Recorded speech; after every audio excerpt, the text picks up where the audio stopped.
cut abs with the perfect push-up. The perfect push-up works with Investigation Discovery.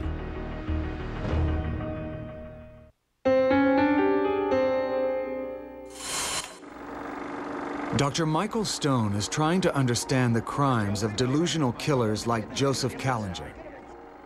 An extremely violent individual, Callinger hears the voice of God commanding him to kill.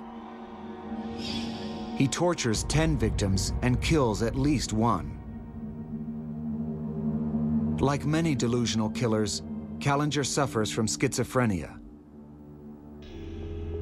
However, not all schizophrenics are violent. What makes some schizophrenics like Callinger more violent than others?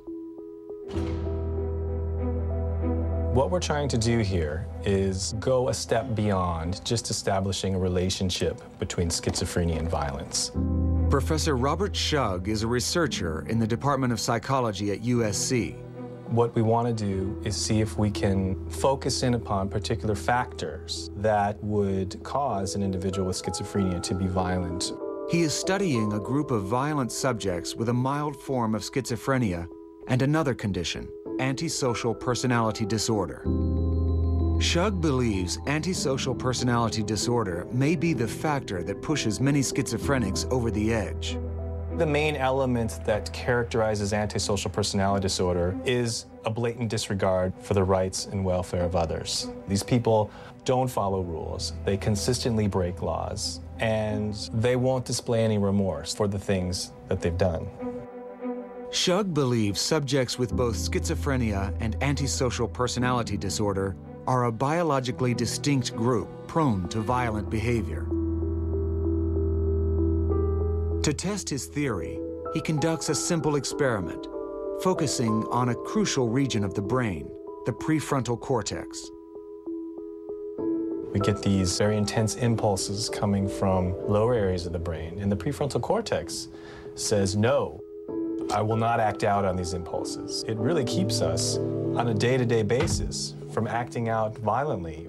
It's the brakes on the car. If Schug is correct, subjects with both the mild form of schizophrenia and antisocial personality disorder will have a deficit in the prefrontal cortex. Subjects are instructed that they will hear a series of tones. Whenever anything new enters our environment, our bodies will react on a biological level. When the participant hears the stimulus in his headphone, his body will react with that sort of what is it response. Subjects' bodies respond by producing a small amount of sweat. Electrodes on the subject's fingers measure this sweat. These reactions are controlled by the prefrontal cortex. The more a subject sweats, the more activity they have in the prefrontal cortex.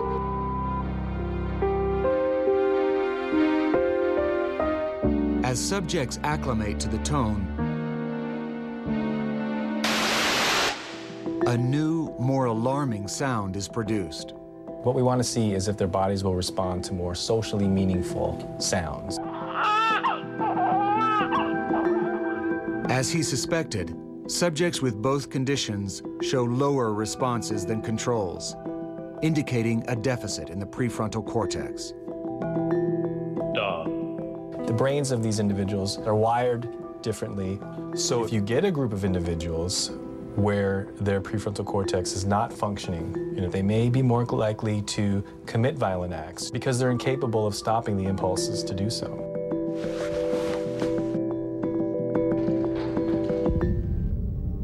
Professor Schug's research offers new insight into what drives violent schizophrenics like Joseph Callinger.